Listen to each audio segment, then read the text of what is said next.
The 10th meeting of the Economic and Social Council is called to order. Before proceeding further, I would like to remind members that all delegates are strongly encouraged to wear face covering at all times in the conference room, except when directly addressing the meeting. Excellencies, distinguished delegates, the Council will continue its consideration of Agenda Item 8, Coordination Segment.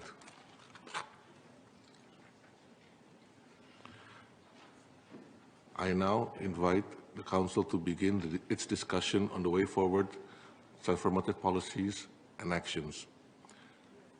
I am pleased to welcome our distinguished presenters for this discussion. The discussion will focus on the key takeaways from the earlier session of the coordination segment and identify major transformative policies recommendation to accelerate the recovery from the pandemic and achieve the SDGs, taking into account the ongoing crisis.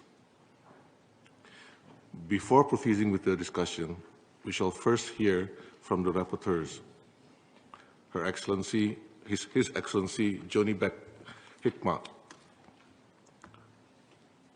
Permanent Representative of Tajikistan to the United Nations. Her Excellency Caroline Swager, Permanent Representative of New Zealand to the United Nations, who will share key messages from the previous panels and discussion, as well as propose questions to guide the discussions on the way forward. I now give the floor to His Excellency Johnny Beck Hikmat, Permanent Representative of Tajikistan. You have the floor. Thank you very much, Mr. Chair, Excellencies, ladies and gentlemen. I am pleased to join in this panel to share the key messages from discussions of the first day of the coordination segment. Yesterday, we welcomed the chairs of ECOSOC subsidiary bodies and the heads of the UN system entities to various panels on issues pertinent to the pandemic recovery and the achievement of SDGs. The discussion revealed once again the breadth and richness of the work of the ECOSOC and its subsidiary bodies. We also heard impressive presentations by the UN system leaders on their policy, analytical and normative work. We learned about the efforts of the ECOSOC system in supporting member states to identify policies and measures to address the interlocking crises while promoting longer-term measures for achievement of the SDGs. There was great emphasis on the importance of the 2030 Agenda as our guiding framework to overcome the crises and achieve the transformations we need to realize the SDGs. We need to continue to address the lingering impact of the COVID-19 pandemic. We were reminded that there is not a one-size-fits-all solution. Solutions must be locally owned to be sustainable. The importance of placing risk reduction at the core of transformative policies was emphasized by many as a prerequisite for the achievement of the SDGs. Many pointed the need for policies to build on the interlinkages among the SDGs. A clear example was the need to build on synergies between SDG 13 on the climate action with SDG 6 on clean water and sanitation and SDG 7 on affordable and clean energy.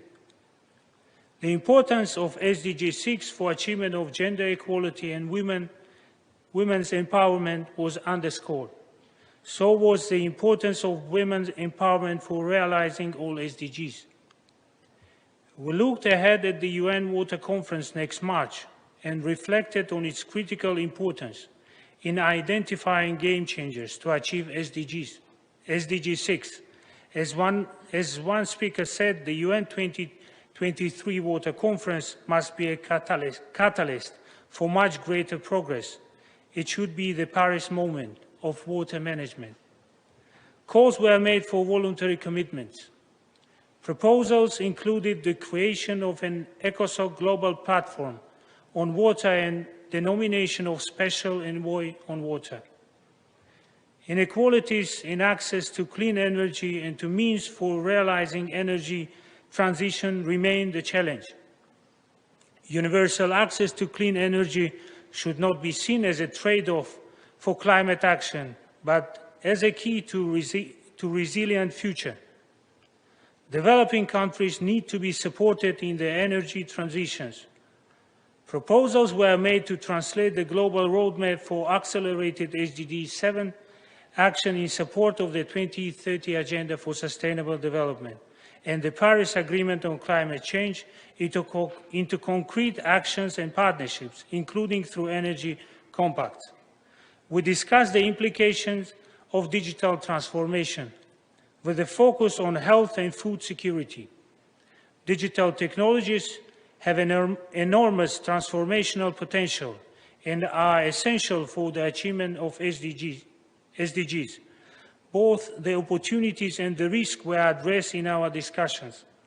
The need for the global digital compact to prioritize closing the digital gap between developed and developing countries was emphasized. It is critical to ensure a just, inclusive, people-centered and right-based digital transformation so that it can effectively strengthen trust in institutions and in government's capacity to deliver equitable public services and manage people's data. Disinformation and polarization also need to be addressed. We also discussed the need for more and better data and trained data scientists. Frontier technologies such as artificial intelligence and big data could act as a catalyst for advancing SDGs. Capacity development will be essential to harness the full potential of digital technologies and data. Infrastructure is also key in this regard. We heard about the momentum around the social solidarity economy, which is bringing together enterprises and organizations to engage in economic, social, and environmental activities to serve the collective interest. Participants from both member states and the UN or ECOSOC system shared examples of transformative policies and initiatives. The Global Accelerator on Jobs and Social Protection for Just Transitions, the Early Warning System Initiative for All, the Coalition for Disaster Resilient Infrastructure, Making Cities Resilient 2030 Initiative, the Net Zero Alliance, the One Health Initiative, 1,000 Digital Villages Initiative, and the Hand in Hand Initiative were among the transformative initiatives highlighted during the discussions. Financing for sustainable development was a cross-cutting issue in all sessions. We must address the significant financial gaps for achieving the SDGs by 2030. It is doable. The SDGs Summit and the high-level dialogues offer important opportunities for implementing the SDGs. I would like to end with some questions for Member States' consideration as we discuss the way forward. First, what are the key issues on which Member States would like the UN system and ECOSOC subsidiary bodies to deepen their work or blaze new trails? How can we strengthen coordinated and integrated approaches and enhance collaboration between the UN system and ECOSOC bodies on the one hand and the other stakeholders, including civil society actors? How can Economic and Social Council improve policy coordination to avoid fragmentation of efforts? The fourth, inequalities led to disproportionate impact of the pandemic on vulnerable populations. How can the Council help operationalize the leave no one behind principle?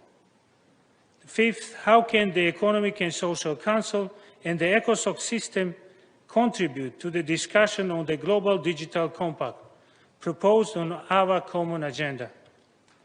Six, how can the Economic and Social Council and the ECOSOC system contribute to upcoming high-level events in 2023? Thank you, Mr. Chair. I thank the Permanent Representative of Tajikistan. I now give the floor to Her Excellency Caroline Olger, Permanent Representative of New Zealand. Thank you, Chair. Excellencies, distinguished delegates, ladies and gentlemen, we have had a very active, rich and effective discussion throughout these 2 days of the coordination segment. I believe that it showed that Member States took the right decision in 2021 in creating this segment. It allowed us to learn about the many policy recommendations and in-depth policy analysis that emanate from the UN system and ECOSOC subsidiary bodies. And it allowed us to identify key issues for further policy reflection or coordination. Many messages and recommendations emerged along these last 2 days. I will try and share some of the key messages taken from today's discussions. This morning's discussions showed how diverse and vital the work of the regional commissions and ECOSOC functional commissions and expert bodies is to support Member States in the implementation of the 2030 Agenda at the global, regional and national levels. We heard from the UN regional commissions that the multiple crises we are facing are sparing no region. We heard how we have been sliding back on many of the SDGs. We discussed the challenges that we face in the different regions. And we also heard about the decisive efforts being made to accelerate progress in the implementation of the 2030 Agenda. We were comforted in our conviction that the 2030 Agenda is our roadmap for overcoming the crises in all countries. We were urged to raise above the emergency mode and looked far beyond at how to use the ongoing crises as the opportunity to realise the deep structural and systemic reforms we need to achieve the SDGs. The discussions highlighted how today's challenges know no border. They called for close regional collaboration to advance the SDGs, reinforcing global action and coordination. The Executive Secretaries provided some important examples of cooperation with the UN system and with other ECOSOC subsidiary bodies, on which we can build on to accelerate progress towards the SDGs. We also heard from the chairs of functional commissions and expert bodies share how the work of their respective bodies is supporting the implementation of the 2030 Agenda. Many highlighted recommendations on policies in their respective areas, including gender equality, social policies and leaving no one behind, population trends, institutions for the SDGs and peaceful societies, crime prevention, narcotic drugs, data and statistics, geospatial information, Indigenous issues, forests, dangerous goods, and interlinkages with these and other SDGs. That is to say, all dimensions of sustainable development and most, if not all, of the SDGs were discussed. The role of strengthened institutions in science and technology in advancing the SDGs was underscored. The technical bodies demonstrated the relevance of their work for people's daily lives. The chairs also gave examples of how they try to harness the interlinkages among the SDGs to advance their implementation. Many important examples of collaboration among subsidiary bodies and between them and the UN system that are relevant in pursuing accelerated efforts in the implementation of the 2030 Agenda were also shared. Some bodies further informed how they are engaging with countries presenting voluntary national reviews at the HLPF. During the interactive discussion, Member States welcomed the work of the UN regional commissions and the ECOSOC functional commissions and expert bodies. there was a shared feeling that they provide a sound basis for the policy guidance of ECOSOC. It is necessary to build better on the body of work in ECOSOC and the high-level political forum on sustainable development, and for member states to own efforts in implementing the 2030 agenda. Taken together, policy recommendations from subsidiary bodies outline the way forward for implementing comprehensive and integrated policies to implement the SDGs through transformation and bold and ambitious action. There was an emphasis on the importance of financing for sustainable development in achieving all of the SDGs. New approaches and deep reforms appear to be needed to lift the level of resources and gear investment towards the SDGs. The subsidiary bodies of ECOSOC were incentivised to continue and deepen their policy work in areas related to the SDGs while delivering on their specific mandates. Interlinkages amongst the SDGs need to guide their work in order to ensure transformation. The principle to leave no one behind featured prominently in the discussions. The 2030 agenda pledged to reach the furthest behind first, but we have not always been consistent with this commitment. We spoke about the need for political will to turn the solutions into implementation.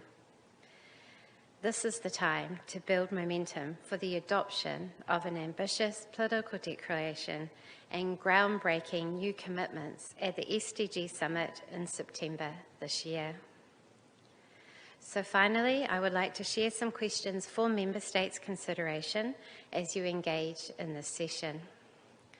Firstly, how can the Economic and Social Council draw more systematically on the expertise and the work of the ECOSOC system to provide data and evidence-based policy guidance to Member States?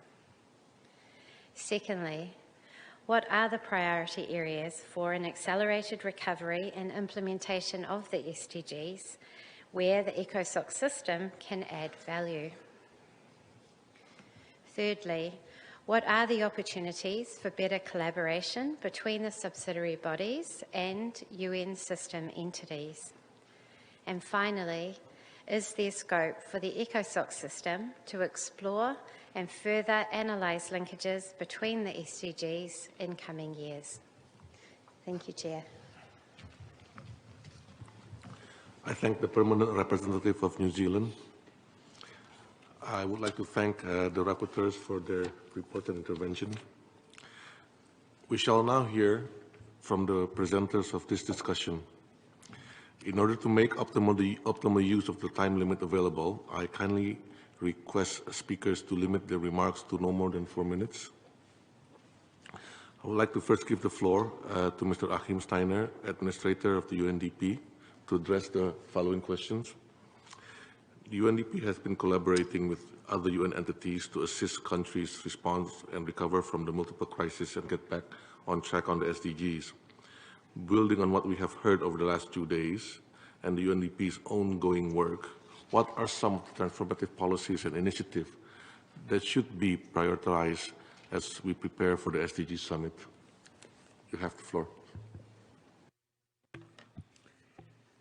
Thank you, Excellency. Good afternoon, Excellencies, ladies and gentlemen. Thank you for the invitation to join you this afternoon and towards the end of this particular segment where transformation is really shifting to the center stage. And I think it is both by virtue of the nature of disruption that so many of our countries and economies are going through right now, almost in a serial sense. COVID-19, the most profound simultaneous disruption, but subsequently many of the economic and financial ripple effects, first of all, of the pandemic, but also of the war in Ukraine and many other developments that have become woven together into a scenario at the beginning of 2023, where many are rightly asking the question, how do we maintain momentum for the 2030 agenda, for the Sustainable Development Goals, when clearly on the targets and indicators we can already see that we will struggle to meet them by 2030. And I think the first thing is to free ourselves of the, let's say, mental imprisonment, if I may use that term for a moment, that because you agreed in 2015, when you didn't know that you would have a pandemic and that you didn't know that you would have all these other things that have happened to us, that therefore the indicators and targets are in a sense the ultimate judgment or, let's say, yardstick against which to measure the relevance of the SDGs. Yes, I think many countries will still meet quite a number of the targets and indicators, but it is quite clear that as a world and a family of nations, we will struggle to reach them by 2030. But I always preface my remarks that that doesn't make the goals any less valid. It certainly does not make the 2030 agenda any less relevant to where we are. And so in thinking forward to September, the SDG summit, and really from there also into the summit on the future, we do need to, in a sense, take stock of where it is that we need to rethink, replan, and also recognize realities. Since I only have 3 minutes, Master, let me pick out one area, because I could speak obviously to our rapporteurs' broad range of what you have already discussed on digital. Maybe Catherine, you will also speak to that, on energy. And let me also remind you that there are countries already in the world today who have transformed their energy system. They're called the Uruguays, the Kenyas, there are the Indias, the Chinas. If you look at the extraordinary investments that are happening there in terms of decarbonizing energy systems, they certainly are worthy of being considered to be in line with where the 2030 agenda set out pathways. But there are other countries who have gotten stuck, and there are other countries who are even going backwards. And that is the reality. And frankly speaking, one key transformative area, I think, has to be the question of finance. And I'm not talking about ODA. ODA is a sub-component of finance. Let's begin with a lens on national finance. A lesson learned during the COVID-19 pandemic, when we all worked together in the UN development system to stand up a capacity to help countries do a rapid socioeconomic assessment of the impacts of COVID-19. Not just to measure the problem, but actually to be able to target the response on those most vulnerable, on those least visible, perhaps statistically, but most likely to suffer from lockdowns, loss of income. And working outwards from there, first of all, governments being able to determine very quickly and clearly where the priorities for investment are and where the greatest vulnerabilities in society are. Sometimes these do not necessarily match in the way that ministries of finance, macroeconomic planners look at the problem. Secondly, and this has been a collaboration with DESA also, we have as a UN development system and with UNDP and the UN country teams also put forward an offer to countries to undertake integrated national financing frameworks. Essentially a rapid way of being able to help countries appreciate what is the scope within which they actually have a choice to exercise. Public revenues, private sector capital, domestic, international, ODA, concessional finance. What is that overall spectrum of resources that could be aligned with the emergency response to many of the crises right now? This is another critical aspect that I think is contributing to enabling countries to not simply be pushed with their backs against the wall. Fiscal space, the debt problem, now really at a very dangerous stage for well over 50 countries, a step away from essentially debt distress and their inability to pay either interest or principal back on their debt. It is the ability to also exercise choices that are not only informed by what is in the bank account or what could be mobilized, but also by where you direct it. Where is the greatest return on investment? And that is not necessarily the return on investment in the sense of a private investor's return on investment, but it is the social.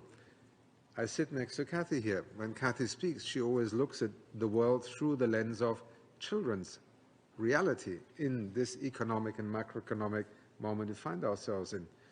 Looked at through that lens, choices look very differently. Investments made have a very different return. We still have not appreciated what a profound effect COVID has had on an entire generation of school-going children who have missed out either a segment of their education entirely or have actually left the educational system. This is a generational price we pay. A Ministry of Finance is not often very good at capturing that in terms of then saying, here is a response.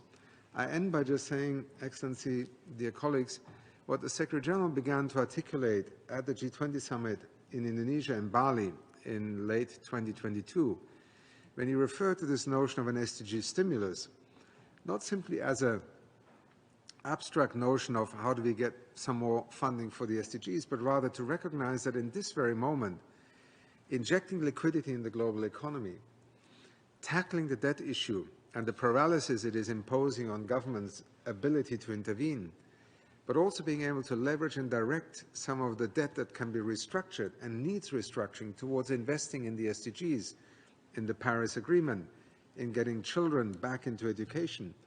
Those are the choices that the world now needs to confront together, and therefore I end my brief intervention by simply highlighting that finance is the big elephant in the room. It's everyone's elephant, but there are very different opportunities for different partners to the development challenge of this moment as we head towards September to step up and essentially allow us to co-invest in a way out of crisis and, more importantly, in a way forward towards where the SDGs pointed us in 2015. Thank you. I thank the Administrator of the UNDP. I would now like to give the floor to Ms. Catherine Russell, Executive Director of UNICEF, to address the following question. UNICEF has been at the forefront in addressing the devastating impact of COVID-19 pandemic on children, education and well-being. Building on our discussion on these issues, what are some of the priority areas that needs attention to accelerate the recovery from the pandemic and achieve the SDGs, while addressing the impact on the multiple crises on children? You have the floor. Thank you very much, Ambassador Nasir, Excellencies, colleagues. It's really a pleasure to be here with you this afternoon. As Akim just said, UNICEF has the sort of challenge and the privilege, really, of looking at all things through the lens of children. Conflict, climate change, socioeconomic consequences of the COVID-19 pandemic are no doubt wreaking havoc on children's lives. In just the past 3 years, decades of progress on children's well-being have really begun to unravel. Since 2020, 100 million more children have fallen into poverty, a 10% increase from 2019. An additional 10 million girls are at risk of child marriage. Global immunization coverage for children has dropped precipitously, leaving 25 million children unvaccinated or undervaccinated. And as Akim mentioned, we're still in the depths of a global learning crisis, with nearly two-thirds of all 10-year-olds in the world unable to read or understand simple text. These numbers are even higher in low and middle income countries. SDGs are ambitious, transformative goals, but we have to put children at the heart of global action if we hope to achieve them. UNICEF is focusing our advocacy on 4 key principles in the lead up to the UN Water Conference in March, the SDG Summit this year, and the Summit of the Future in 2024. First, we believe children's rights have to be at the center of pandemic recovery planning and systems strengthening. We need concerted, intentional action to ensure that every child can fully access and enjoy their rights to quality health, nutrition, education, and to be safe from harm. The systems that children rely on must be resilient and, as Akim also mentioned, they have to be well financed. Second, our commitment to leave no child behind means we must reach the most vulnerable and disadvantaged children, children living in poverty, children affected by conflicts, children without access to technology, children with disabilities, and of course, girls. Next, collection and use of data, especially high-quality disaggregated data, will help us to identify those most in need and how we can reach them. And finally, children and young people are agents of change. We must elevate their voices and facilitate their participation in crafting the solutions that will make a difference to their futures. UNICEF and our partners are also encouraging support for several key initiatives which could be game changers in reaching the SDGs. As part of the Water Conference, UNICEF and our partners will cover I'm sorry, my handwriting is so terrible. UNICEF will cover partners, I know it's my own handwriting, I can't read. UNICEF will convene partners behind our Water Security for All initiative and our Sanitation Game Plan, which are both critical elements in ensuring progress towards the SDG targets on drinking water, sanitation, and hygiene. The No Time to Waste initiative, which supports early prevention, detection, and treatment of severe wasting in children under 5, is critical. This program is targeting the 15 countries most affected by the ongoing nutrition crisis. To help close the digital divide, UNICEF, UNESCO, and our partners have launched the Gateways to Public Digital Learning and a Learning Passport. These initiatives provide children with quality public digital learning platforms. We also have GIGA, which many of you have heard about before, which is a collaborative effort from ITU and UNICEF to connect every school in the world to the internet.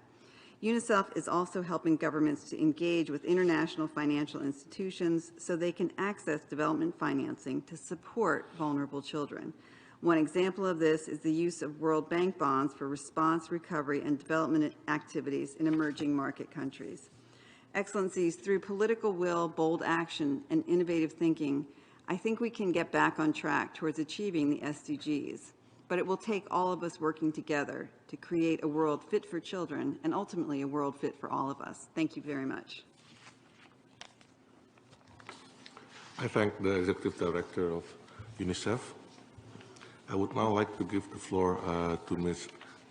Ilse Brunt-Keris, Assistant Secretary General for Human Rights in the Office of the High Commissioner of Human Rights, to address the following question. In the year when we commemorate the 75th anniversary of the Universal Declaration of Human Rights, it is only fitting to note that the 2030 Agenda for the Sustainable Development puts the principle of equality and non-discrimination at its core and commits to leave no one behind.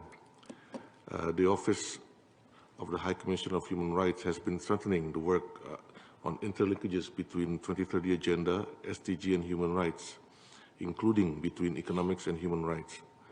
Can you talk about the impact of this work and its potential to accelerate the implementation of the 2030 Agenda? Can you also briefly note what progress has been made in integrating human rights in the lens of the voluntary national review process? You have the floor. Thank you very much, Ambassador Nasir and Excellencies, distinguished delegates. Thank you for giving me the floor, but also specifically for bringing our attention to the 75th anniversary of the Universal Declaration on Human Rights. It really is an opportunity to recall that vision throughout the year, but particularly here today as well, of a transformative power of this really great and groundbreaking declaration. And it also echoes the Secretary General's call to action for human rights to reinvigorate our pursuit of enduring rights and values. We know that the declaration does not distinguish between different rights. We have the universality, indivisibility. All rights are interrelated. They're inalienable and the foundation by themselves of freedom, justice, and peace.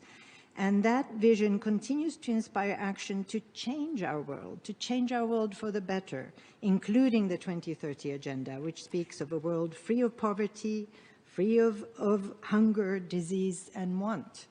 A world with universal access to quality education, to healthcare, social protection, and other human rights.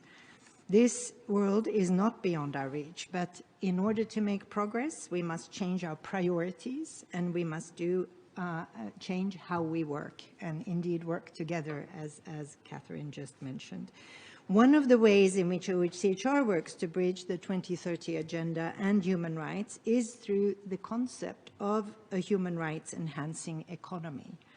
This concept speaks to the urgently needed reform of our economies so that they can give meaning to the vision of the Universal Declaration, freedom from want and fear, the dignity and well-being for all. Our priority should be to address, not exacerbate inequalities, to uplift people or countries, not push those furthest behind, even further behind. So it means intentionally putting people and human rights at the center of policymaking and aligning states' human rights obligations with their priorities on public finance, on taxation, budgeting, trade, and debt. At the international level, it means reforming the international financial system to expand fiscal space for human rights and sustainable development. And a few examples, as you asked for in our work, we are contributing to human rights-based taxation discussions with regards to revenue collection in Jordan. In Kenya, we worked with the Parliamentary Caucus on SDGs to strengthen their capacity on human rights-based approaches to budgeting and social section allocations. We are supporting discussions and furthering an understanding on the impact of foreign debt-funded development projects on economic, social, and cultural rights in Laos, PDR, and in Serbia, we have supported work that resulted in almost 2,000 people in 19 substandard settlements gaining access to safe water. We also supported development of a tool for policymakers to operationalize the principle of leaving no one behind. And that really is a global pilot that we did there. Working to reverse the triple planetary crisis of climate change, pollution, and biodiversity loss holds similar potential, and transformative environmental action must be guided by and advance human rights, including the right to a clean, healthy, and sustainable environment. For any policy to generate change, meaningful, inclusive, and safe participation is a must. The ECOSOC president leads by example by instituting monthly meetings with major groups and other stakeholders, and we congratulate ECOSOC and the president on this initiative. I welcome also the opportunity to just a couple of last words on the voluntary national reviews that you mentioned, Ambassador Nasir. Applying human rights approaches to VNR results in deeper, more granular analysis. It helps identify blind spots, it generates better data, and address structural causes of inequalities. So we have seen some good progress, and I would like to highlight the guidance note on human rights and VNRs developed under the Call to Action for Human Rights and launched in the 2020 HLPF, and it spotlights promising practices, including from Finland, from Costa Rica, Guinea-Bissau, Jamaica, Mongolia, and Samoa. In this anniversary year of the Universal Declaration, let's draw on that powerful vision to achieve transformation and accelerate progress. So we welcome very much ECOSOC's efforts to generate stronger leadership in this regard. Thank you very much. I thank the Assistant Secretary General for Human Rights. And now I would like to give the floor to Jaime Miranda, co-chair of the Independent Group of Scientists for the 2023 Global Sustainable Development Report, who is joining us via video link. He will be addressing the following question. The 2023 report of the Global Sustainable Development Report by the Independent Group of Scientists is expected to build on the 2019 report, providing evidence that can help decision makers to accelerate action and overcome impediments that stands in the way of progress and sustainable development. Could you please share some highlights from the upcoming reports? What should be some of the key priorities for SDG Summit and the SDG implementation in the second half of the 2030 agenda? You have the... Thank you. Good morning. Can you hear me? Yes, we can. Thank you. Distinguished audience, it is my pleasure to share with you some highlights from our 2023 Global Sustainable Development Report on behalf of the Independent Group of Scientists. Transformations are inevitable. Our report is an invitation to embrace transformations with the urgency needed to accelerate progress towards the SDGs. Overall progress towards the 2030 Agenda and the SDGs have been severely disrupted in the last 3 years, yet every little bit of progress matters and counts. Resilience and well-being of our planet, environment, Ecosystems and populations do not rest on one source of security, but on all necessary securities: geopolitical security, energy security, climate security, water security, food security, and social security, among many others. Based on the principles of solidarity and equity, we can focus on the how, strategy, capacity, and leadership to deliver resilience, security, well-being, and harmony with nature, all necessary to accomplish sustainability. The world is changing at an accelerated rate. Given that we're halfway to the 2030 deadline, there is an ever greater urgency to rebuild momentum, embrace solidarity, and speed up our progress on the SDGs. To do that, we need to use our time and resources, human, knowledge, financial, and institutional, among others, as judiciously and effectively as possible, and take a systematic and a strategic approach to drive and accelerate transformations. Our report intends to provide a framework for understanding the process of transformations, as well as practical tools for fostering leadership and enhancing human capacities to engage with the acceleration mindset required to achieve the SDGs. Our report synthesizes existing knowledge to cover three overarching themes. First, it provides an stylized model to help unpack and understand the transformation process and outline the roles of the different levels in facilitating different stages of transformations through a systematic and structured approach. As history has shown, transformations are inevitable, and our report emphasizes that deliberate and desirable transformations are possible. Second, through a series of examples, we illustrate how transformations have been facilitated in the past and even in present times.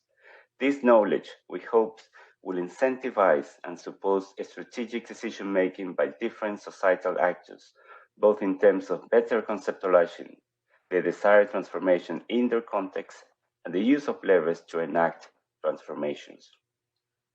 We want to emphasize that the nature and process of transformations towards sustainability and the need to support and drive these transformations will vary from context to context, as there is no one-shoe-fits-all. Each context requires a critical appraisal and then deciding, in an evidence-based manner, the most strategic approach to transformation likely to succeed in each setting. Therefore, our report is not intended to be prescriptive, but rather to provide an illustrative framework that can underpin strategic actions for accelerating transformation. Finally, our report outlines how the knowledge enterprise has to evolve to best serve transformation processes. This will be achieved by both generating knowledge from a broader spectrum of society and connecting that knowledge to decision-making in a more robust manner. With all these, we invite the readers to tap the potential of key strategic transformations for multiple SDGs, acknowledging their interlinkages. In summary, there's increasing urgency not just to get back on track towards achieving the SDGs, but to accelerate this process. This urgency requires a systematic and a strategic approach. The framework and examples provided in our report are intended to facilitate such an approach and encourage stakeholders to be strategic and effective in their engagement with the transformations needed to accelerate progress. Thank you. I thank the co-chair of the independent group of scientists. That was the last of our presenters. I would now like to invite delegation to engage our presenters in an interactive discussion.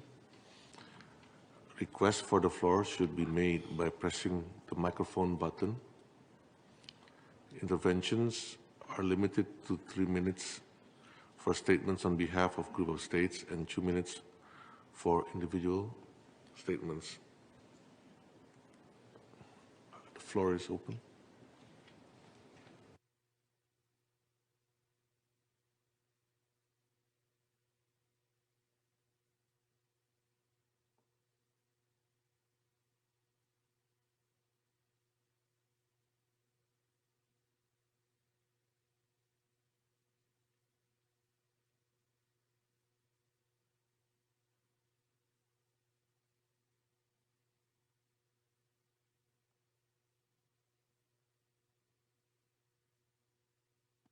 All right, I don't think we have anyone at the moment. Let me just also take this opportunity to... We can try again. I think maybe I just ask a question to the presenters. Given the challenges that we have been facing over the last couple of years, especially with the pandemic, and how do you see the kind of behavioral changes that is needed to be able to go back on track and try to meet the target of 2030? Mr. Heimsteimer earlier said about the issue of financing, and how can we address that in concrete terms, the challenges that we have? Maybe that will help stimulate others to take the floor.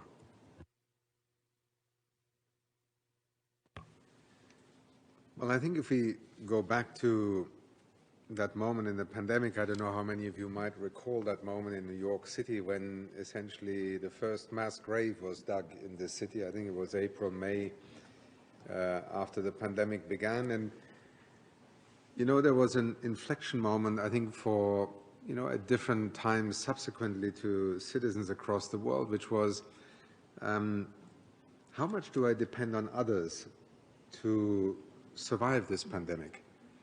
Is the other actually the threat? Because that's the first thing that happened to us, right?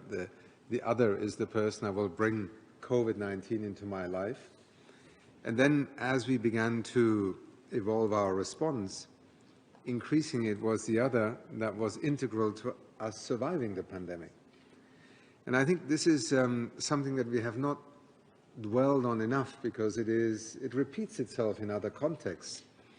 And much of what, the 2030 agenda, the SDGs represented at the time, was that recognition of how interdependent we had become. Now, to some, that was reduced to a debate about globalization, trade, and balance of payments. But frankly, in the 21st century, it is quite remarkable how much through this pandemic we have been reminded of this very simple notion of also human security. Our own security is in many ways also a product of a collective security. And how does that fast forward translate into a sort of the worst of the pandemic being over and yet COVID still being all around us? Let's not forget that. The advent of a vaccine, another very sobering moment, because vaccines suddenly became a seemingly, how can I put it, unfair way out of this conundrum. Because if you had access to vaccines, if you could afford to buy them, if you could somehow get to the front of the queue, then suddenly you could make yourself independent, even at the cost of a very fundamental principle of common solidarity. Now, as we find ourselves in the year 2023, I think it is one of the lessons that we need to also, in the context of the review of the SDGs and the 2030 agenda, reflect on how we do not fall victim to short-term and, let's say, short-term narratives and also short-term illusions about how we can separate ourselves from the other, whether it's I as an individual from the 7.9 billion others on the planet, or indeed as wealthier nations, or indeed as Africa from the rest of the world. And that is why I think the discussions we are having here in the United Nations this year, in reflecting on moving towards a midway point in that 2030 agenda, should not be about bean counting. And I don't mean that in a derogatory way, but I do think that the lessons from COVID-19 and what we are going through right now are so profoundly more far-reaching, disruptive and transformative, that I would say they are in some ways analogous to that moment after the Second World War when this institution was actually born and conceived of. And that may help the world also understand why, when in 2015 we adopted the Sustainable Development Goals, they are not just another set of targets and indicators. They were, in Ban Ki-moon's words, that declaration of interdependence that would characterize not only our time, but also define the kinds of responses we would need to find. And sometimes they are in some very parochial, but extremely important steps that we have taken. The first one being a pandemic facility, I've forgotten its exact name now, in the World Bank, that was agreed as a way of having faster financing mechanisms to be able to respond collectively to the next pandemic that might be just around the corner. And so the story goes on. Thank you. A question I would like to also ask to Catherine. The pandemic, the biggest, one of the children was one of the biggest, most affected on this, and even in countries like Indonesia, where we did, I think we did very well in terms of ensuring that there continued education through digital forms. But we also feel that there is a loss, there could be a loss of generation here. And how do you address this? Especially when what has been said by Achim Steiner earlier, that the SDG is interdependent. And how do you address this lost generation in ensuring that the future we can continue to meet challenges on the SDGs? Well, excuse me, Ambassador, thank you for that question. I think that initially in the COVID conversation, the discussion was that children were not being as affected as adults, right? Particularly older people were more vulnerable. Children seemed to be less vulnerable to COVID. And indeed, that turned out to be true with respect to the disease. But as you suggest, the sort of impact on children was so dramatic. And as always, it affected the most vulnerable in the most serious ways. And I think now, as we look at what we need to do, certainly has impacted the progress that was being made. It wasn't where it needed to be, but there was progress being made towards the goals before COVID. And I think that from my perspective, the most important thing to keep in mind is that we do actually know what to do, right? We know how to make sure children are immunized. We know how to get children educated. We know how to build up community health systems so that children have access to better health earlier. The question is whether, as an international community, we have the will and the commitment to do it. I think, as I said, we demonstrated before COVID that we were moving in a good direction. The impact on children is no doubt absolutely devastating. And when we see numbers, and when I say this number of 70% of 10-year-olds can't read a sentence, when you stop and think about that for a second, it is truly horrifying. And it does really make you question what kind of a future we have as a world community if our children can't read, if they can't add, if they can't do the basics.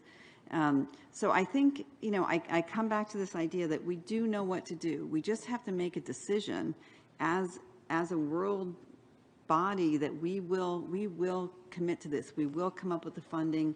We will back efforts to do this, and we will make children a priority in all of our work. And if we don't, I think we will look back at this as a point where we really lost the ability to make a good future for the rest of the world. So hopefully we will take this opportunity, push really hard, and make a commitment to keep helping children everywhere around the world. Thank you. I see that we have Finland requesting for the floor. Can I give Finland the floor? Thank you, Chair, and good afternoon, colleagues and distinguished panelists. I wanted to take the opportunity of us having some time here today to make a short intervention and ask a question to the panelists. So thank you, first of all, for this very fruitful discussion this afternoon. And I wanted to particularly intervene related to the issue on SDG 6 and water security that were raised by the Executive Director of UNICEF, Ms. Russell, and that also links to the issue on how we all are interconnected and dependent on each other. That was just so eloquently highlighted by the administrator of UNDP, Mr. Steiner. So Finland sees that failure to act together on water as an international community will have growing repercussions for all nations and all communities. And this will indeed be the defining issue of our time in the years ahead. Water should be seen as a global common good, and tackling the water crisis requires collective action. There continues to be a need for an improved and efficient global governance structure on water. At a global level, we need to strengthen dialogue on water within the UN as its core, and ensure effective coordination and coherence of the UN's work on water, in particular by enhancing a UN system-wide approach to water. The interlinkages between SDGs, such as the link between freshwater and marine waters, considering the full water cycle, must be addressed as part of the SDG implementation. So my question to the panelists today would be, how do you see that a UN system-wide approach to water could be realized and enhanced to enable the UN as a system to work more efficiently to achieve water security for all? Thank you.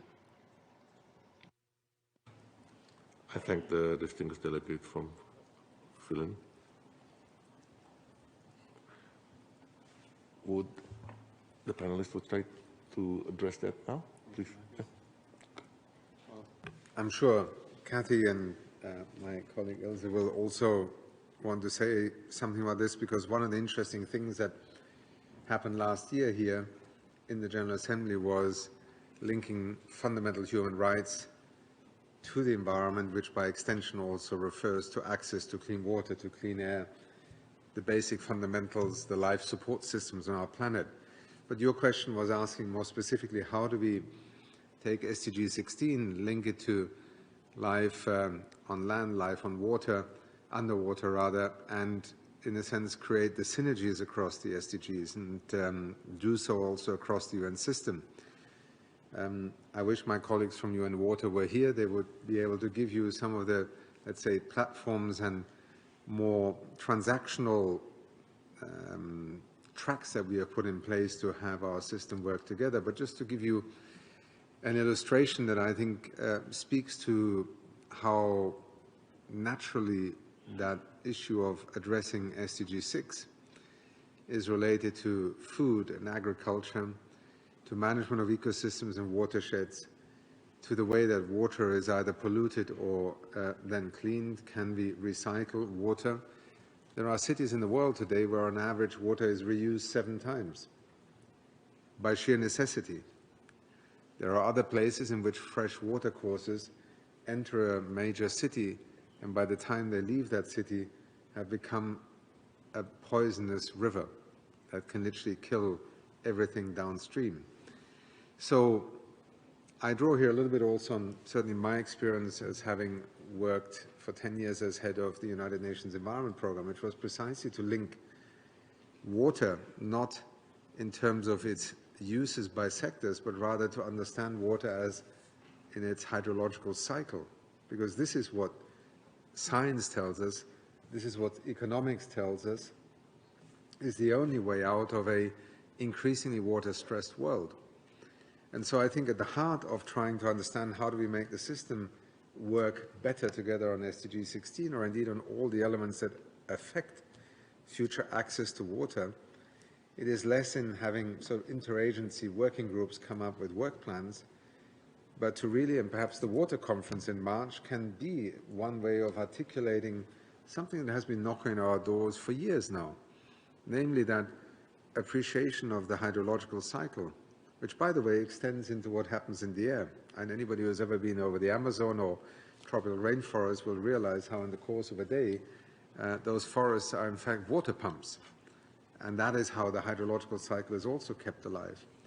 We can link so much of what happens under each of the different SDGs, whether it is climate change related, whether it is healthy ecosystems, watersheds, reducing water pollution.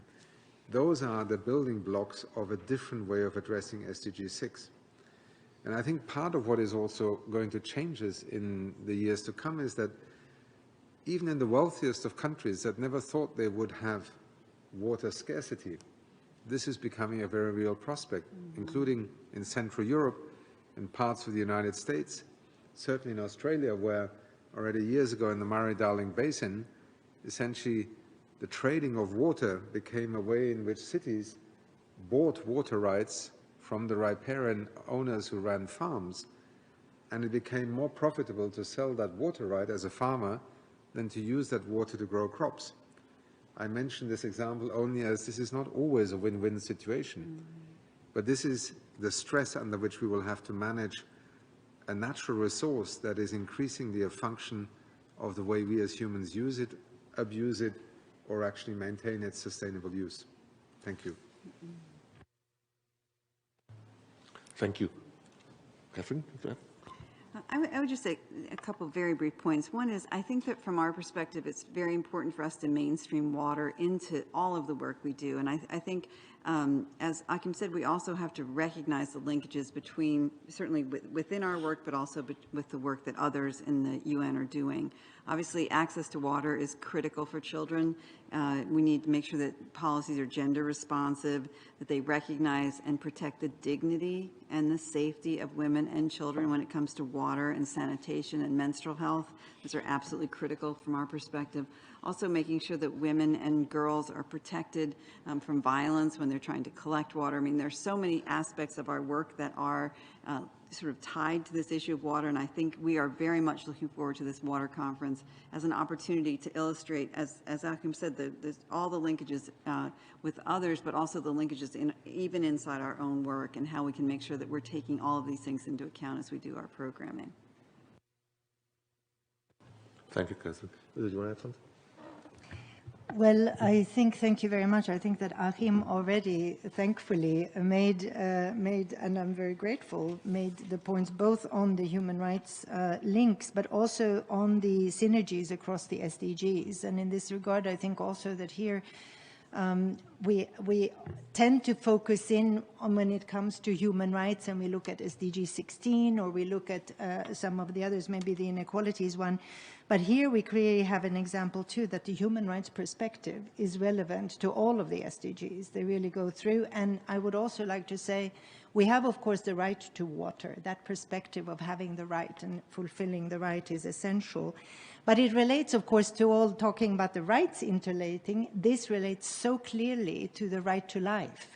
And I'm glad Kathy mentioned dignity also. And of course, it is the right to life in dignity, which we also have had in a commentary that the Human Rights Committee made on the article on right to life.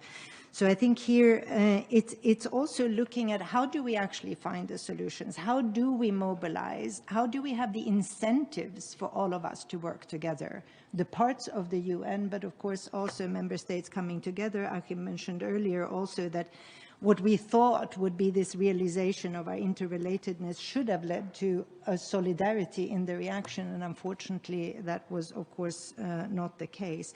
And coming to water, of course, we all look forward to the water conference as such, and we will have a lot more to say then on that essential link also on the human rights part.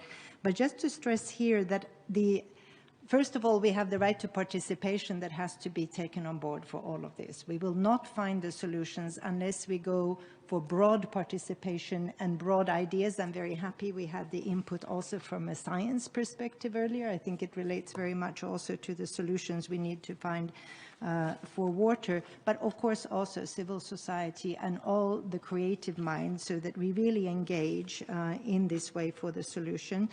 And there, again, stressing that human rights is not, even though the declaration and the transformative power of the declaration, it's not only through the obligations that we have in the declaration. It is really looking at the human rights as the solution in this. Where do we have that approach that includes the center of people at the center, but also human rights at the center, including, as in this case, right to water, right to life in dignity, to be able to move it forward and find the concrete steps, how we translate it into concrete steps that we need to take. So the interrelatedness and participation, I would like to stress. Thank you.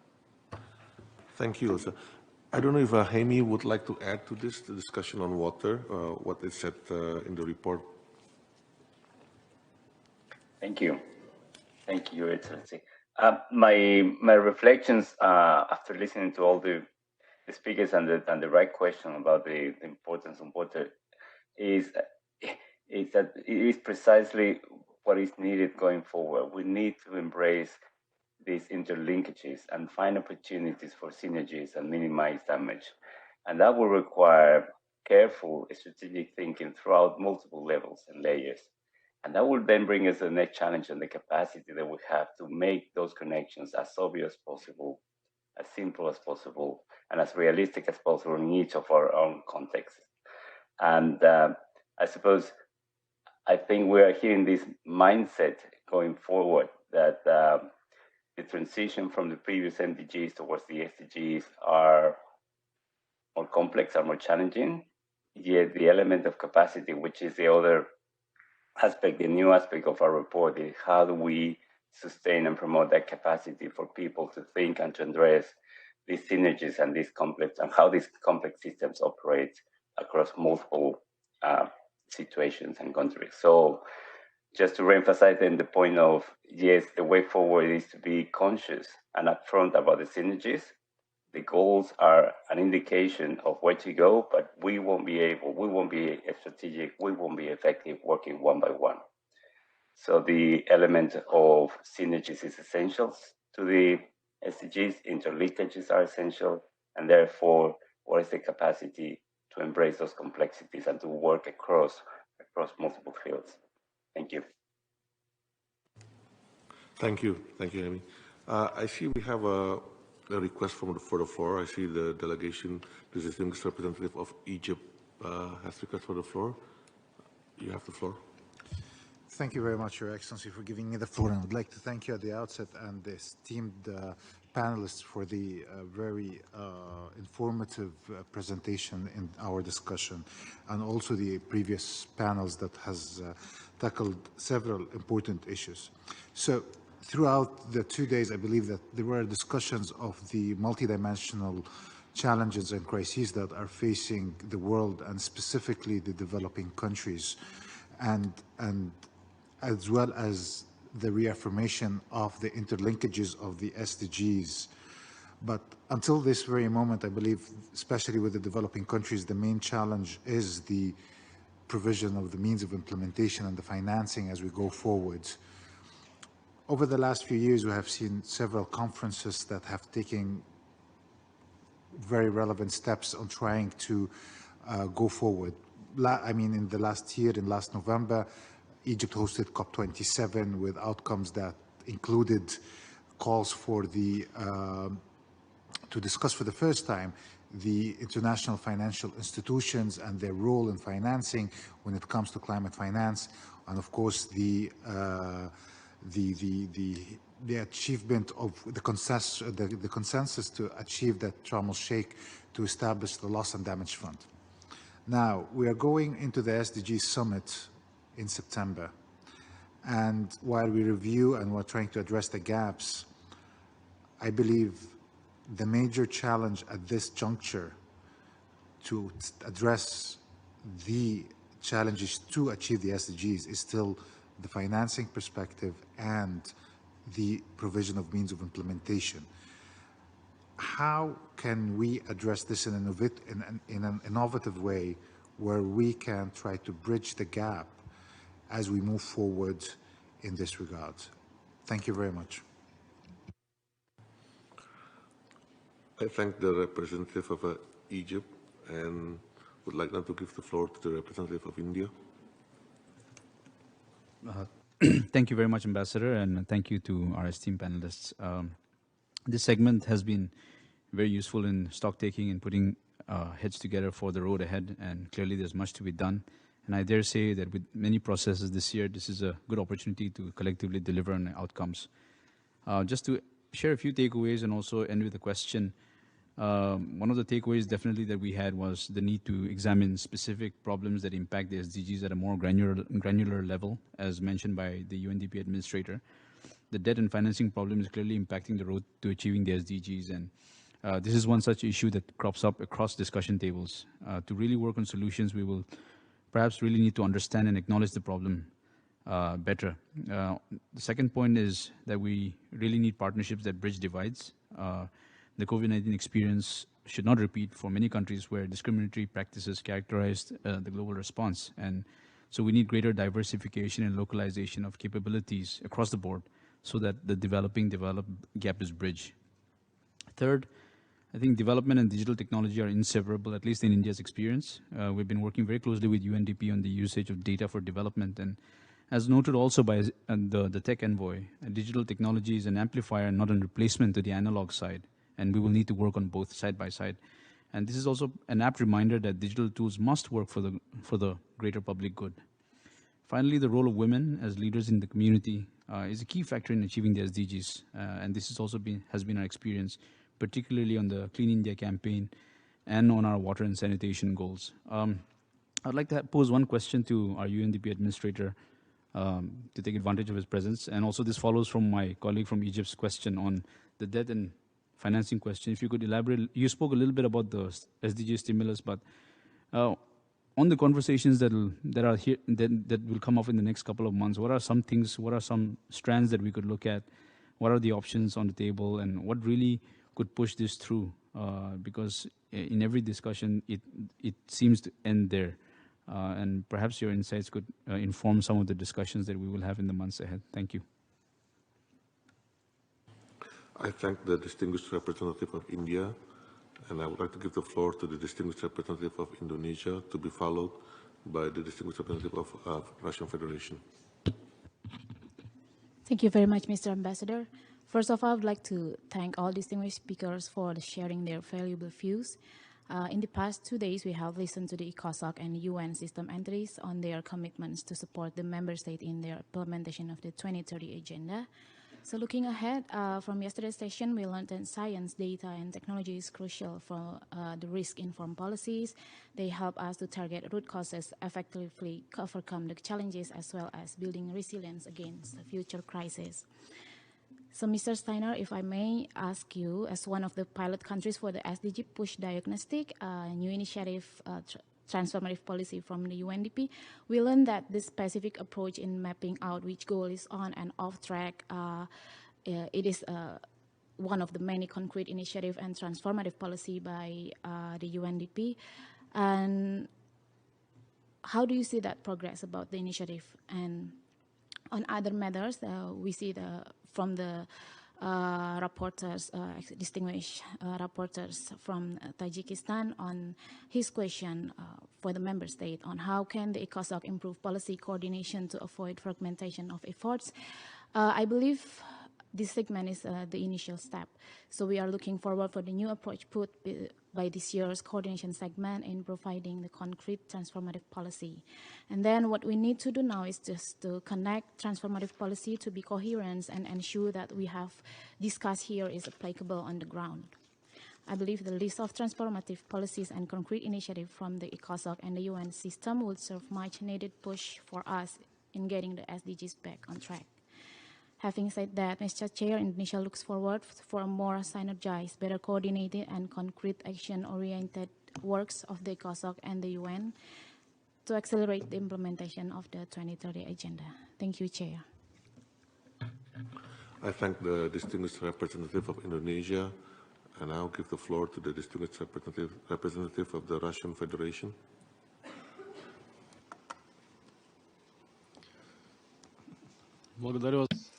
Thank you very much, Ambassador. Distinguished heads of UN organization systems, because we have a bit of time, I'd like to thank the panelists for their inspiring briefings. The leitmotif of many of the statements today was the fact that we need to find cross-cutting solutions and strengthen institutions. Yesterday, reference was made to demographic challenges that a lot of countries are facing. I'd like to recall that in the Convention on the Rights of the Child, it is indicated that family is the heart of society and is a natural environment for all of its members to grow up in, particular children, and they should be provided with the necessary assistance and support so that they can fully take on responsibilities as members of society. Allow me to ask a question then to all rapporteurs. How can the UN system for the period up to 2030 provide this kind of protection and assistance to public assistance as a family, and the family's role to promote the main ideals as enshrined in the Agenda 2030, i.e. solidarity, the fight against equality, collective solutions, and social sustainability. Thank you very much. I thank the distinguished representative of Russian Federation. And now give the floor to the distinguished representative of WMO. Thank you, Mr. Chair, for the chance to WMO.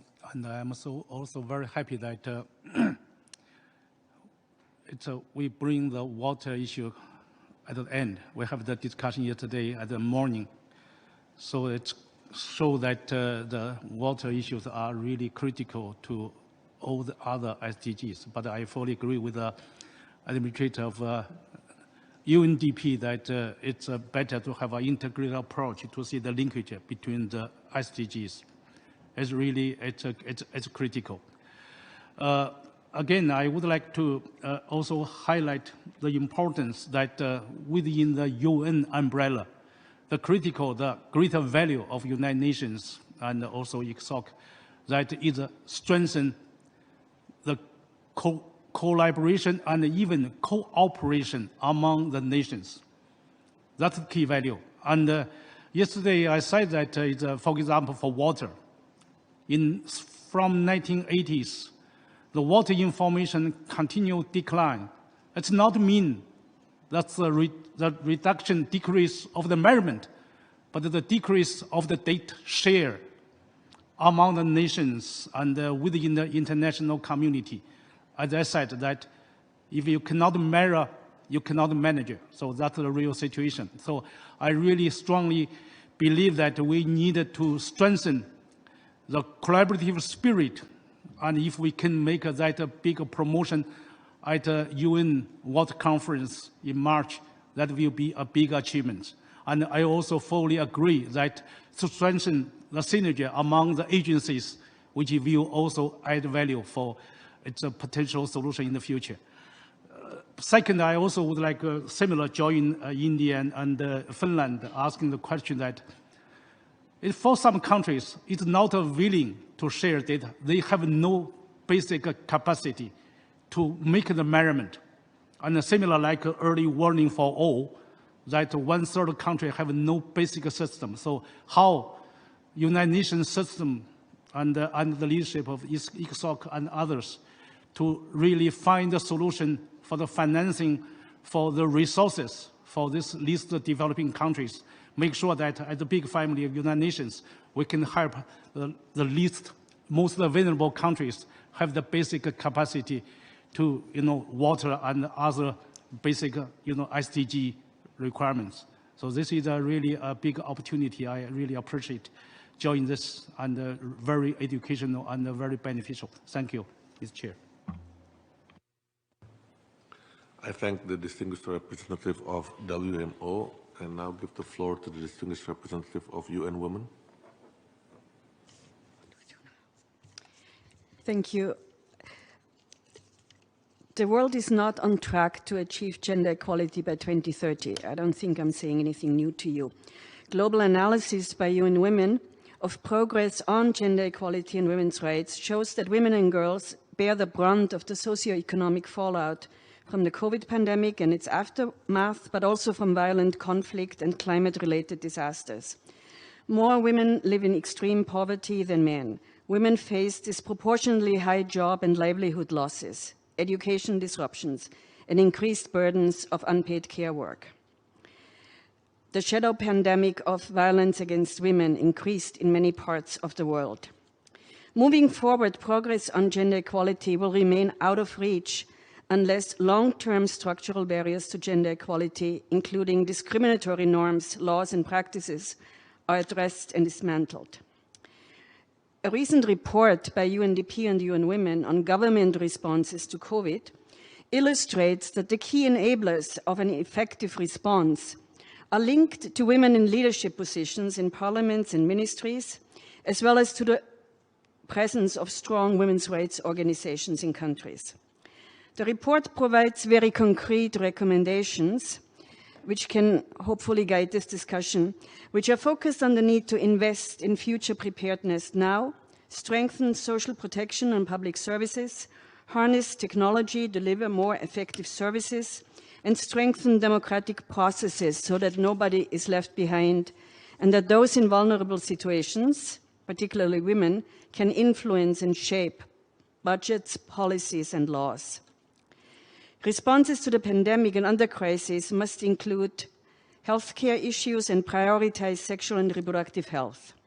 Measures focused on supporting girls returning to school are urgently needed, including measures focused on girls from marginalized communities. Governments must do more to support women in the workforce, guarantee decent work for all, remove legal barriers for women, support access to affordable and quality childcare. There's an urgent need for investment in inclusive, universal, gender-responsive social protection systems that support all women and girls. Building forward differently and better is possible. Governments need to ensure that women have an equal share of power and are at all decision-making tables and at the center of all aspects of response and recovery, in all development and peace processes. Global cooperation, solidarity, and investments in the gender equality agenda are essential. The time to act is now. To be truly transformative, all processes happening this year, all policies and actions have to be gender responsive in order to be successful. Thank you. I thank the distinguished representative of UN Women. I don't see any more requests to speak from the... okay. I see the distinguished representative of Bulgaria requesting for... Please, you have the floor. Thank you, Ambassador Nasser, for giving me the floor. The main event in the Council's calendar is, of course, the high-level political forum on sustainable development. And in this regard, I'd like to pose the following question. What should be the priorities for ECOSOC as it prepares the HLPF as a pre-summit for the SDGs? And my question is addressed in particular to the co-chair of the independent group of scientists, Mr. Miranda, as well as the UNDP administrator, Mr. Steiner. Thank you. I thank the representative, the distinguished representative of Bulgaria. I don't see any other requests for the floor, so I would like now to invite the presenters to respond to the comments and questions posed. Can we start with Mr. Achim Steiner, the UNDP administrator? Thank you very much, Chair. And let me perhaps take both Egypt and India spoke to the issue of financing, so there are other questions that maybe my fellow panelists will take up from both of them. I think also in the presence of my dear colleague Junhua sitting here on my left. Junhua, you were not here earlier on when I was speaking about the integrated national financing frameworks as one of the platforms that we have in a sense brought forward. Because let's be frank, if a country externalizes its financing challenges purely as a function of other countries' decisions as to what they will provide, that in itself is equivalent to surrendering sovereignty. So one reason why we believe so deeply in the integrated national financing frameworks is that they put, in a sense, the analytical tools firmly in the hands of a nation state, of a country, of a government that is accountable to its citizens, that takes executive decisions, that takes legislative decisions on budgets. And I think we do need to confront the fact that in the way that we think about the current financing dilemma, there is a global aggregate perspective, and clearly that is in the trillions when we talk about the SDG financing gap. It is literally in the hundreds of billions of debt that currently in many countries are literally paralyzing the fiscal space for governments. We need to begin to unpack those. And I think there are three major thrusts that I think, or four perhaps, that have emerged in both the Bridgetown agenda by the Prime Minister Motley as one of its advocates, in the, let's say, reform calls of the World Bank on leveraging its balance sheet more, being able to have more capital, in a sense, being deployed through the IFIs. But I think in its essence, we have three levers on which we can address this financing crisis of the moment. One begins literally with the ability of governments and their ability to raise taxes. We do underestimate at the moment how central and how significant taxation is to enabling a government having the means with which to invest and co-invest with the private sector in recovery, but also in extending services. For instance, one area in which UNDP is working right now to learn from a lot of the frontier thinking is in the field of insurance, whether it is insurance against climate risks, even at the level of an entire country, or whether it is in the field of micro-health insurance as a, let's say, stepping stone towards a more resilient national health service or universal health coverage, as our colleague Dr. Tedros would remind us, remains a central objective of our work. Why do I mention tax? Not because it is to detract from other sources, including international, concessional and non-concessional and grants resources, but it is a key lever that governments are able to effect, and particularly, and I mentioned this yesterday in the board meeting of UNDP, we should not overlook the fact that in the next 12 to 24 months across the globe, the 15% tax threshold will kick in. Any developing economy taxing out of previous agreements a multinational company, and this is an analysis that together with OECD and UNDP we are currently exploring, will essentially find itself in a situation where the difference between the 5% perhaps that it is taxing for a foreign company to operate in its country and the 10% that would make up the 15% of the threshold that has been internationally negotiated would then be collected by the country of origin of that multinational company. So, I mean, hypothetically speaking, a company invested in South Africa may only be paying 5% tax there on an agreement over 20 years. As of next year, essentially, the American Tax Internal Revenue Service will be collecting the other 10%. So there is a very interesting, simple window here where countries need to quickly review, because we estimate that the total revenue from simply closing that gap in taxation with these new tax rules could, for the countries that UNDP is operating right now, signify up to 100 billion or more in net revenue per annum. 100 billion. But taxation is also something that tackles a fundamental challenge that in many of the countries we work in is becoming more and more pronounced, which is inequality, extreme wealth, living alongside extreme poverty. So I leave for a moment this whole area of tax, which is one reason why UNDP also has developed a tax for SDGs offer now, because in so many countries there is a need to review tax systems, including from taxing the good, like labor, through income taxes, to shifting tax burdens to taxing the bad, such as pollution.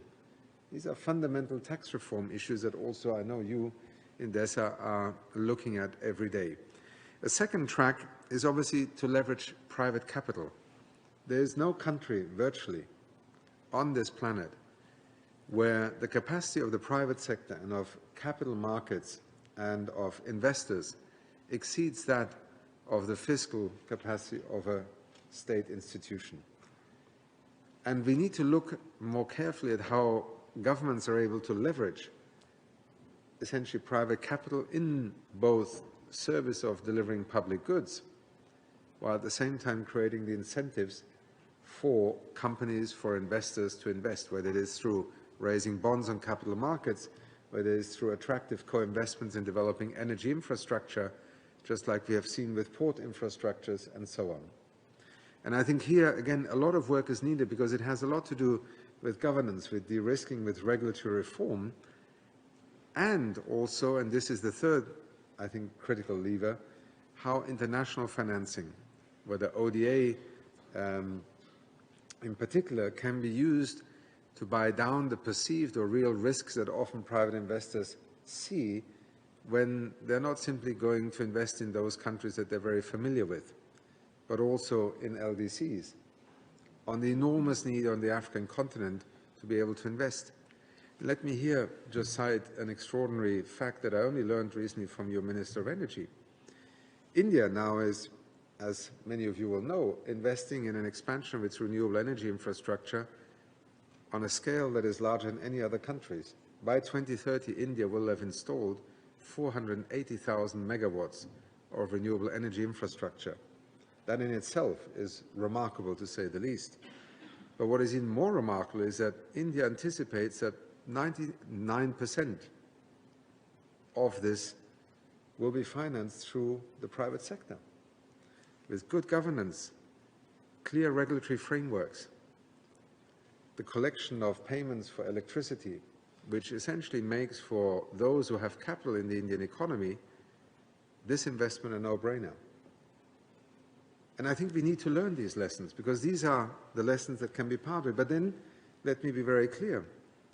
We also need to accept and recognize that a world, and I'm speaking here about the world of the wealthy, that still thinks that with 0.33% of its GDP or GNP, which is essentially today's ratio of ODA, we are somehow able to bring another 6 billion people to transform their economies in the energy sector, to become part of a global pandemic resilience alliance, to deal with cybercrime, to essentially ask people who still have on a continent like Africa 600 million people without access to electricity, to jump to a net zero economy without co-investing is frankly delusional.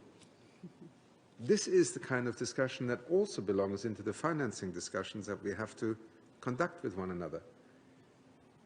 And yes, the publics in many of the G7, or let's say many of the OECD countries, have lost their confidence or perhaps belief in this notion of investing in developing countries. But just look at what is happening to our climate negotiations. We are increasingly unraveling them because we are not able to find the formula with which the co-investment proposition actually becomes an accelerator.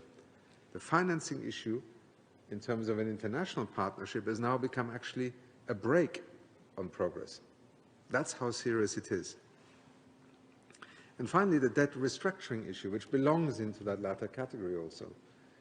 We are at a point where simply extending interest payments or pausing them is not going to solve the debt problem. We are at a moment where history has taught us we need to embrace debt restructuring, do it as quickly as possible, and do it with a forward-looking perspective of how to get our global economies moving again. And this is all part of an SDG stimulus narrative that the Secretary General is curating at the moment in order to speak to the world with both a sense of what is needed from a financial, debt and economic stimulus point of view, but then link it explicitly also to the SDGs, so that we are not investing in yesterday's economies, in yesterday's unequal realities, but rather in advancing how our economy may finally build forward better from these crises. Just a last brief comment. The SDG Push initiative that UNDP submitted a year and a half ago is no miracle formula. But what it did do, and we in a sense modeled this with the University of Denver, is could a smart way of designing interventions under resource-constrained conditions deliver a recovery, namely to get back on track with the SDGs? And we actually believe that it is possible. And the 4 areas that we identified that need to be, in a sense, taken as not separate silos, but ways in which we can create multiple benefits from one investment were governance, social protection, the green economy, and digital. These 4 taken together would allow us not only to, in a sense, get economies moving back onto a track with the SDGs, they would also allow us to prevent more people from falling into poverty and, in fact, lift hundreds of millions of people out of poverty by 2030. I don't have time to go into the details now, but I thank Indonesia for, in a sense, reminding us of this. If you're interested, please just Google SDG Push and you will find some more of the analysis that is there. But all of this comes down to smart investments where governments have to take the lead, because in the context of national sovereign decision-making, that's where decisions are enabled and legitimized. But the international community failing to step up will actually make all of these plans then fail. And this is why we are bound to succeed or to fail together in recovering from this current, as it's now becoming quite commonly called, the polycrisis moment. Thank you. I thank the administrator of UNDP. I would now like to give the floor to Ms. Catherine Russell, Executive Director of UNICEF. Thank you, Ambassador. Just a couple of quick points. First, I endorse and fully support what Akim said. I think he's been incredibly thoughtful on these questions, and I very much appreciate that and agree with what he's saying. You know, I would say on the financing piece, obviously it goes far beyond ODA. I mean, that's obvious from what we're all seeing and from what Akim is saying. You know, we are looking at different ways of doing innovative finance. But I think the other thing we're really trying to think about is, in our work on the ground, how can we support systems that are not just infrastructure, but that really have multiple benefits. And I would look at community health as a good example of that. It's a place where if we can make the right investments, if we can do it in a really thoughtful way, hopefully we can support many of the SDGs and to be as bold as we can about that. And so I think that's sort of how we're thinking about it. With respect to UN Women, I just would like to endorse everything that you said and thank you for your comments. Obviously, the issues around women and girls are so linked, and women and children as well. And we fully endorse the incredible work that you're doing and support your comments. One response I just wanted to make on the colleague from Russia, and I think that, of course, that we agree the Convention on the Rights of the Child is absolutely critical. It provides for many rights for children, for life, for survival, non-discrimination, and we certainly see families and caregivers as the first responders and as critical. I think that we see a broad effort on sort of behalf of children and fully endorse people sort of referring to the convention and also, you know, sort of going along with the obligations that they've taken on as a result of their endorsement of the Convention on the Rights of the Child, and so appreciate that comment. Thank you. I thank the Executive Director of UNICEF. I would now like to give the floor to Ms. Ilse Brand-Kelly for Assistant Secretary General of Human Rights. Thank you very much, and thank you for all those comments that push us to think further and discuss further. Very briefly on the financing, since I think that we have stars on the topic that have already answered really very well, and certainly buying into that. But again, coming back to some of my initial points on the human rights enhancing economy, and really the call within that is also to look very much at financing at all levels, the global financing system, the IFIs, of course, and we know that not only will the SDG summit be coming to us, and we need to take a look at there, but of course also as a part of the common agenda and looking towards the summit of the future, clearly those discussions will be very much part of it. And I hope that this transformative idea that we are having and will also very much feed into those discussions.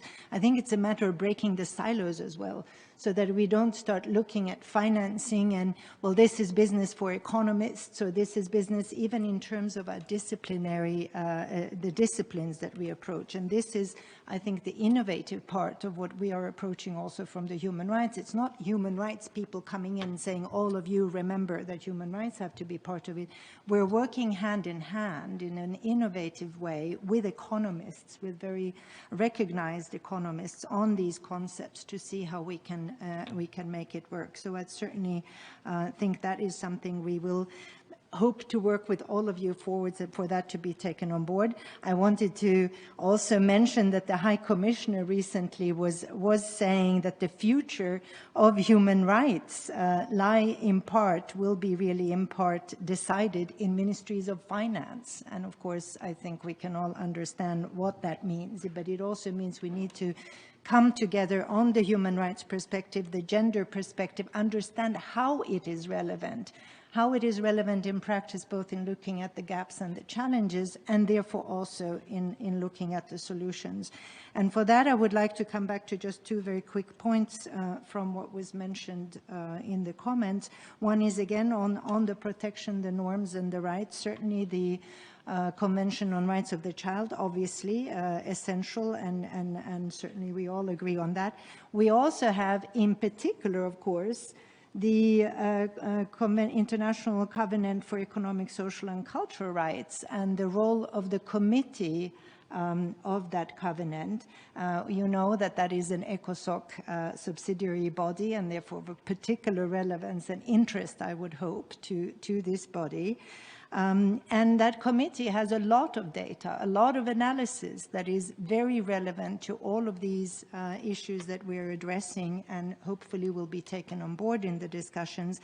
And I should mention that, of course, there are other treaty bodies as well as procedures. So we can also use this occasion for the discussions to bridge a little bit what usually is referred to, not always helpfully, as the gap between Geneva and New York, and really making sure that we bring in all of that wealth of knowledge that has been accumulated through those human rights mechanisms and bring it to the table also here. And so my final point on that is focusing in on the data and analysis. We all have agreed, and there were different parts of the discussions that focused in on that. And there we have, of course, a particular focus there again with making sure that the data collects what it needs to collect so that we really can address the leaving no one behind.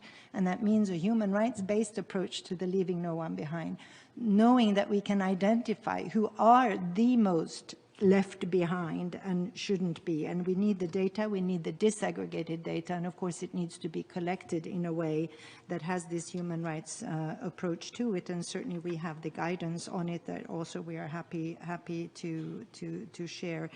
And well, maybe I will stop there for now. Thank you. I thank the Assistant Secretary General for Human Rights in the High Commission, in the Office of the High Commissioner of Human Rights. I would like now to give the floor to Mr. Jaime Miranda, co-chair of the Independent Group of Scientists for the 2023 Global Sustainable Development Report. Many thanks, Your Excellency. My reflections after hearing all these very important reflections and remarks is, and again, emphasizing this invitation to think beyond our usual traditional ways of thinking. I hear repeatedly the elephant in the room is financing. I hear repeatedly what are the next questions. And one of the remarks that I'd like to bring to the table is that something that we struggle or pay attention to in the report is whose responsibilities are the SDGs. So let's not forget that every sector of society, every actor will have a role, and some of those activities or interactions will be mediated through finance, some of those will not. So a reiteration that the SDGs and the 2030 agenda is a collective actions of the world, and we need to also untap the opportunities and the synergies working across a multiplicity of factors. And that goes all the way to involving the youth, who are the next generations, who will have us accountable for our progress, small civil society, established organizations and institutions, and to support the capacity to embrace the complexity of working across the synergies of SDGs. And I think if we are able to tap into those multiple fronts, perhaps some of the questions about financing will be addressed in a more pragmatic way, and some of it will require traditional routes. So my final remark is, yes, many of these questions are being posed today are important. I think it's just to invite the room and invite all of our actors that we need to give more prominence, that part of the solutions will be state-led, part of the solutions will be international or an interagency government approaches, but a part of the solution will have to be locally led with a different set of stakeholders and actors. Looking forward to the next HLPF, I suppose the work of this quantum is how do we imprint the set of thinking that progress towards the 2030 agenda, progress towards the SDGs requires transformations that are synergistic, that augment and amplify impact and reduce or minimize or disappears any collateral damages. So that invitation to think beyond your own SDG, to think beyond your own area of work, to think beyond the reach of your institution, to engage, to embrace, and to connect with others will be part of the solution. Thank you. I thank the co-chair of the independent group of scientists for the 2023 Global Sustainable Development Report. I think we've reached the end of the discussion. I would just like to thank the panelists for their substantive contribution in the discussion. I would also like to thank all the delegations that have participated actively in the discussion. I would just like now to say that we have reached the end of our discussion for the 2023 coordination segment. And I would like to ask to give the floor to the Under Secretary General for Economic and Social Affairs to deliver his closing remark. I give the floor to Mr. Lee Junhua. Well, thank you, Mr. Vice President, Excellencies, distinguished participants and delegates, and my dear UN colleagues. It is my great pleasure to join you at this closing of the 2023 ECOSOC coordination segment. I heard clearly and loudly from you, and also I fully echo what my colleagues in clarifying your questions.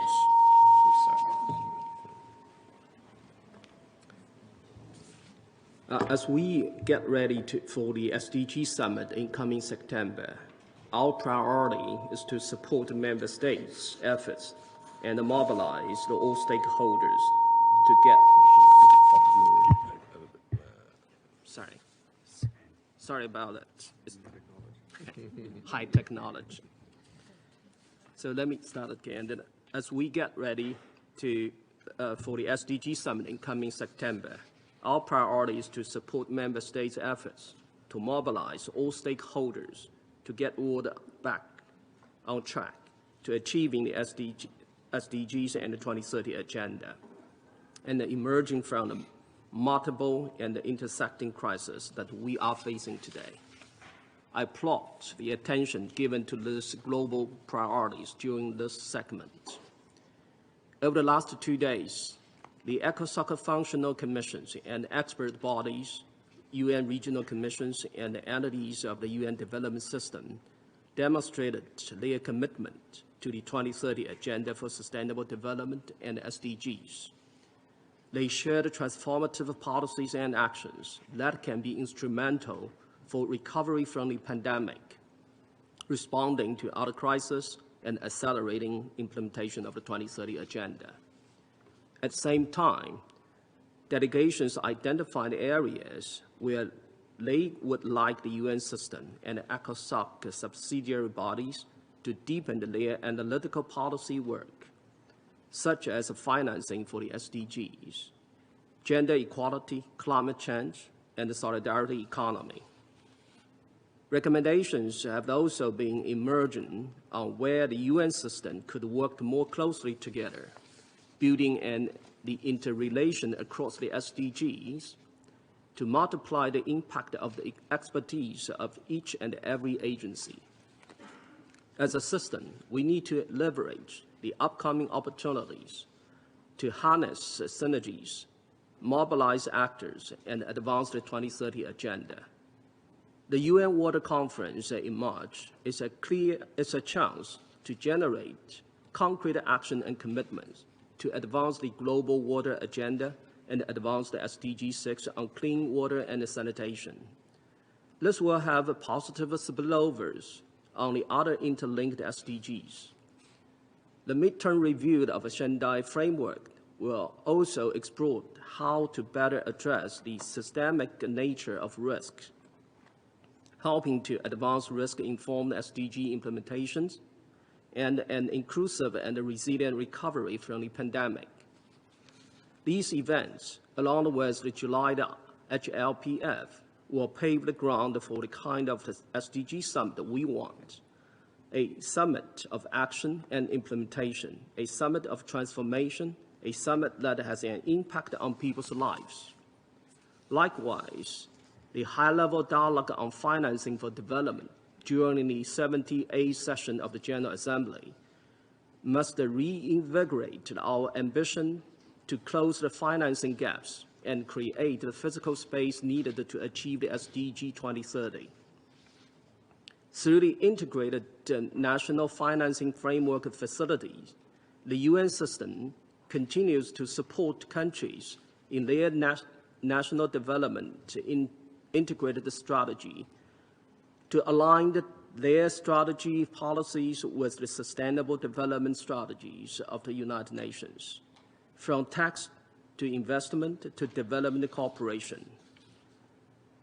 Dear colleagues, as a supplement to the dialogue and the deliberation over these 2 days, I invite you to visit DESA's dedicated UN System SDG implementation database to learn more about all the impressive work of the UN system at the national, regional, and global levels, many of which showcase true spirit of the collaboration and deliver measurable impact through the interlinked SDGs. The database draws from the responses to DESA's annual survey of ECASAT Plus entities, which request updates related to the 10 priorities areas identified by member states at the 2019 SDG Summit, and invites entities to highlight high-impact initiatives, effective multi-stakeholder partnerships, and the resources or tools related to the 2023 annual theme of ECOSOC and HLPF. This year's survey also followed upon UN systems related decisions in last year's ministerial declaration, including on the application of the emerging technologies and on food system coordination hub. Dear colleagues, you can continue to count on the unwavering support from DESA.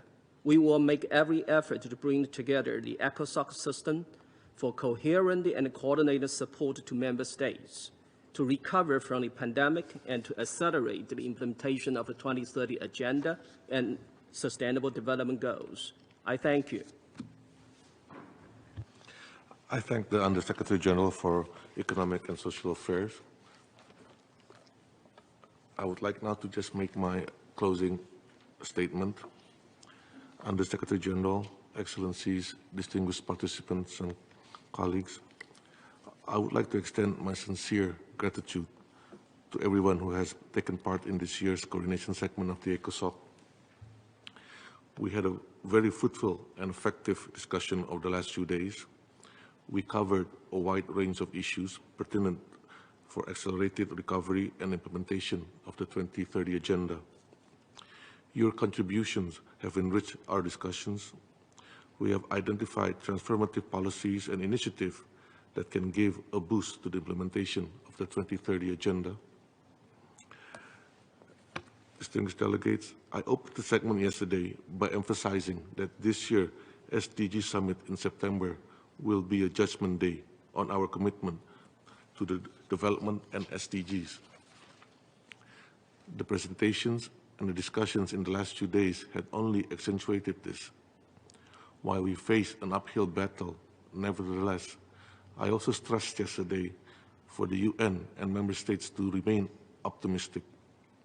With creative ideas, concrete efforts, transformative actions, and international solidarity, we can carry out our work beyond business as usual. It was this optimistic spirit and readiness to push the Council and the UN system to go beyond business as usual that I observed over the last 2 days. There are 3 points that I would like to highlight from our discussions. They can be captured in 3 main keywords, namely interlinkages, self-evaluation, and concreteness. On interlinkages, we all agree that we are facing unprecedented and intertwined challenges. In the discussion, we also learned that the solution to addressing these challenges are also intertwined. We learned yesterday that the cooling and heating technologies are not only used for climate change, they are also useful to address unequal food distribution, and unequal vaccine distribution. We saw how digital transformation with sufficient supporting infrastructure in all countries can address challenges in various sectors, from education, good governance, health, to agriculture system. We can find a game-changing action. Understanding the interlicious nature of a solution will serve as a good foundation to start moving away from a silo approach towards a more comprehensive, integrated approach to addressing our challenges. Second, self-evaluation. The notion that resonates repeatedly in our discussion, whether the current global development policies have provided an enabling or conducive environment for countries to progress. A repeated answer to this question, what we heard was that more needed to be done. From this, we see the need to continuously self-evaluate on what we have done, whether that is policies and programs of ECOSOC subsidiary bodies, UN system entities and specialized agencies, or global policies, actions and targets that we have set ourselves. 2023 will provide a good opportunity for us to self-evaluate. I hope we use the various processes this year, such as the Water Conference, the SDG Summit, high-level meeting on health, the midterm review on Sendai Framework, and many other meetings to also self-evaluate as a basis for systematic and impactful actions to overcome the crisis and reach the SDGs for all. Last, concreteness. Throughout the discussion, we heard good practices and action that have been taken to accelerate the SDG implementation. They were concrete, tangible, specific, and also context sensitive. It is clear for the UN to be felt by people around the world, it must make concrete actions.